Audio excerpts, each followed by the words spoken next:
Hello everyone, स्वागत है आपका हमारे यूट्यूब चैनल में। आज हम लोग साइंस पढ़ने वाले हैं। साइंस के बायोलॉजी चैप्टर से, बायोलॉजी सब्जेक्ट से कुछ प्रश्न को, कुछ क्वेश्चंस को हम लोग डील करने वाले हैं, उसको देखने वाले हैं और उसको सॉल्व करेंगे। ठीक है, तो चलिए आज का सबसे पहला प्रश्न पे चलते हैं। सबसे पहला प्रश्न है, हिमेटोलॉजी का अध्ययन डैश से संबंधित है। हिमेटोलॉजी का अध्ययन किससे संबंधित है? रक्तों से संबंधित है। हिमेटोलॉजी रक्त से संबंधित है। ठीक है, यहाँ पे हम आपको एक बात बता दें, जो होता है डेंड्रोलॉजी।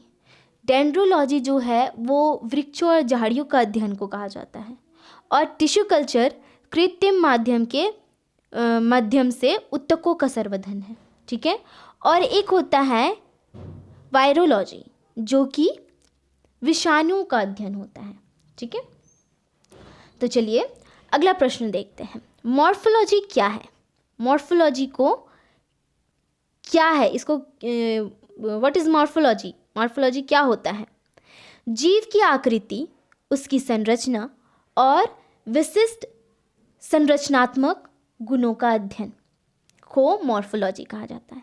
इट मीन्स, इसका मतलब है कि उसकी आकृति, स्ट्रक्चर, ठीक है, उसकी स्ट्रक्चर, उसकी बनावट, उसका अध्ययन जब वैज्ञानिक करते हैं, उसका स्टडी करते हैं, तो उसको मॉर्फोलॉजी कहा जाता है। क्या कहा जाता है?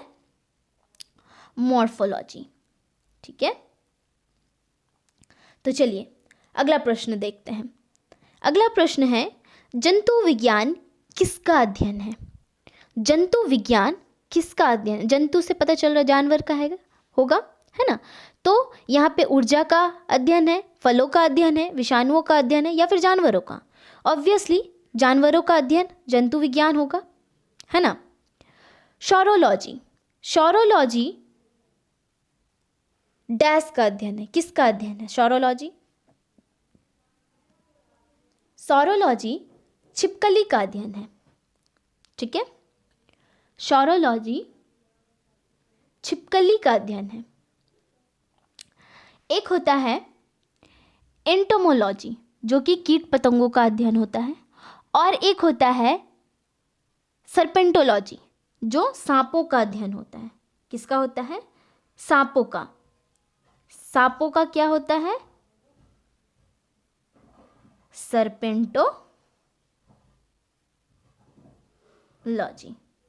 ठीक है, चलिए अगला प्रश्न देखते हैं।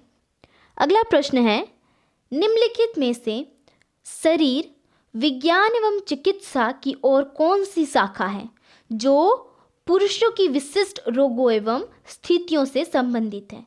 पुरुषों यानी कि मेल के रोगों और स्थितियों से संबंधित है।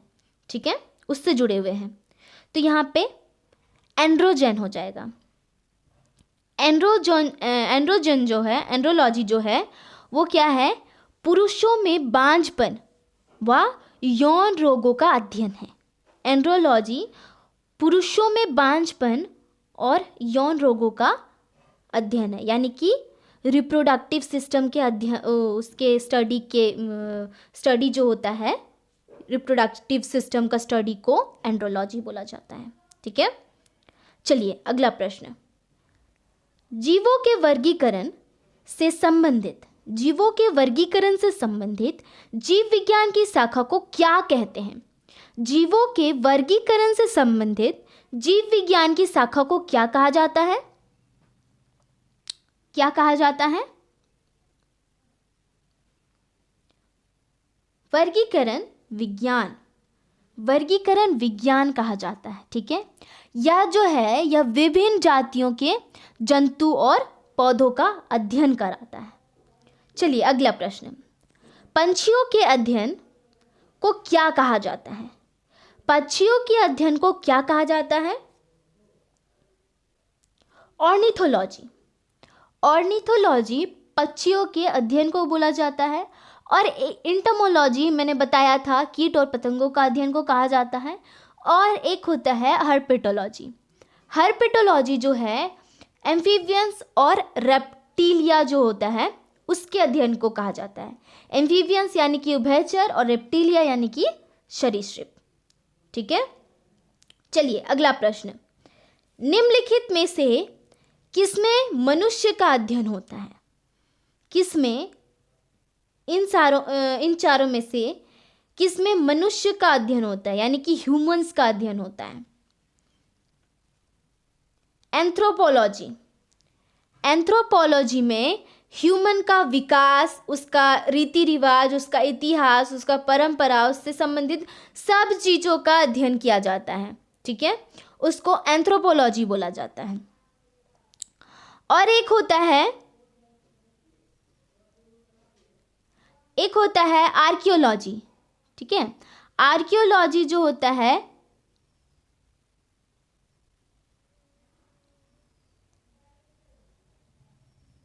ये है पुरातत्व संबंधी विज्ञान की शाखा है, पुरातत्व संबंधी विज्ञान की शाखा है आर्कियोलॉजी। ठीक है, एक होता है इक्थियोलॉजी, इक्थियोलॉजी में मछलियों का अध्ययन किया जाता है।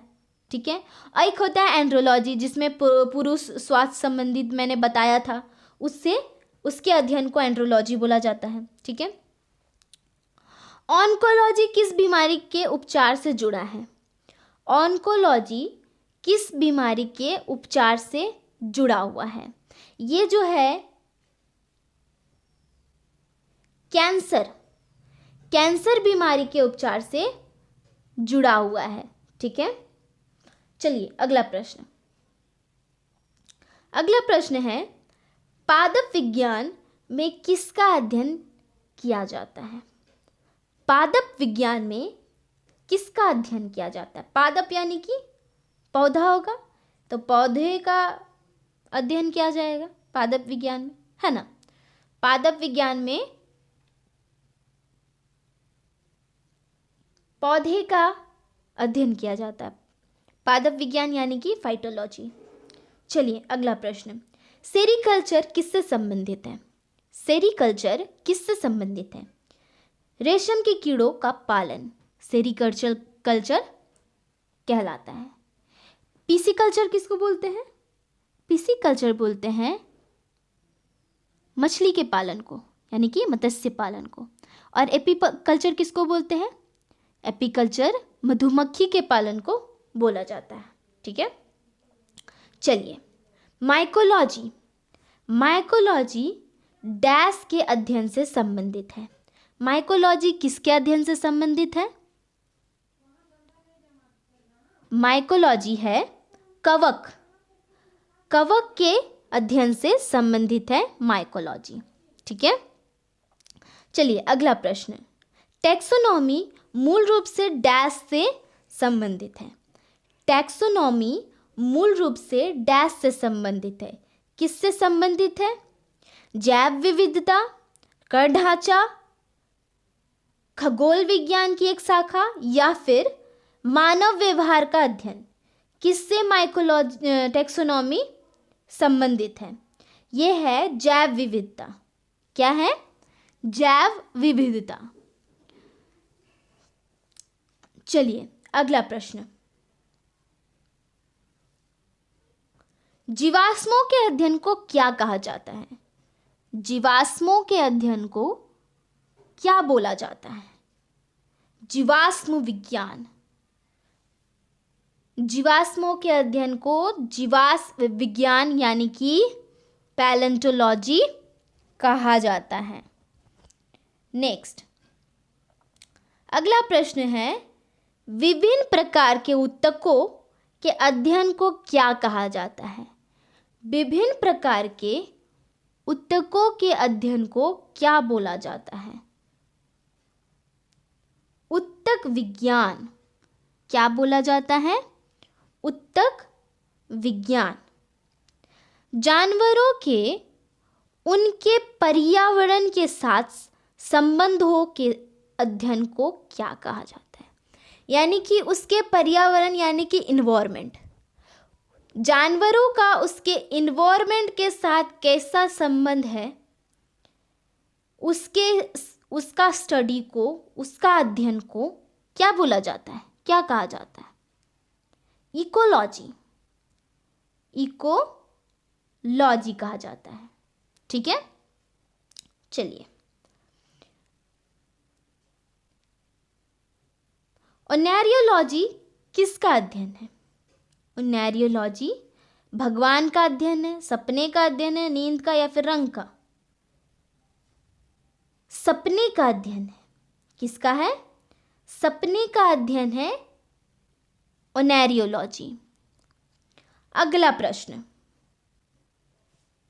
पैलियंटोलॉजी डैश के अध्ययन से संबंधित है? पैलियंटोलॉजी हड्डियों से, जीवाश्मों से, कठोर कोशों से, या फिर पंखों से? पैलियंटोलॉजी डैश के अध्ययन से संबंधित है। किससे है? जीवाश्मों से। किससे है? जीवाश्मों से। प्राचीन काल के जानवरों, पौधों एवं अन्य जीवों के संक्षिप्त जो इसका संरक्षित अवशेषों था या चिन्ह था, उसका अध्ययन को पैलियंटोलॉजी कहा जाता था। ठीक है, पैलियंटोलॉजी कहा जाता है। जीवित चीजों पर मृदा के प्रभाव का अध्ययन मृदा विज्ञान की किस शाखा के अंतर्गत किया जाता है? जीवित चीजों पर मृदा के प्रभाव का अध्ययन मृदा विज्ञान की किस शाखा के अंतर्गत किया जाता है? किस शाखा के अंतर्गत किया जाता है?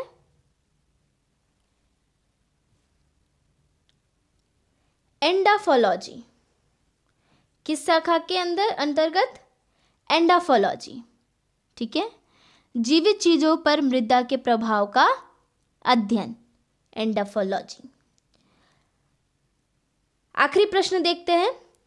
निम्नलिखित में से चिकित्सा विज्ञान की कौन सी प्रशाखा यकृत के उपचार और अध्ययन से संबंधित है? निम्नलिखित में से चिकित्सा विज्ञान की कौन सी प्रशाखा यकृत के उपचार और अध्ययन से संबंधित है? हेप्टोलॉजी। क्या है?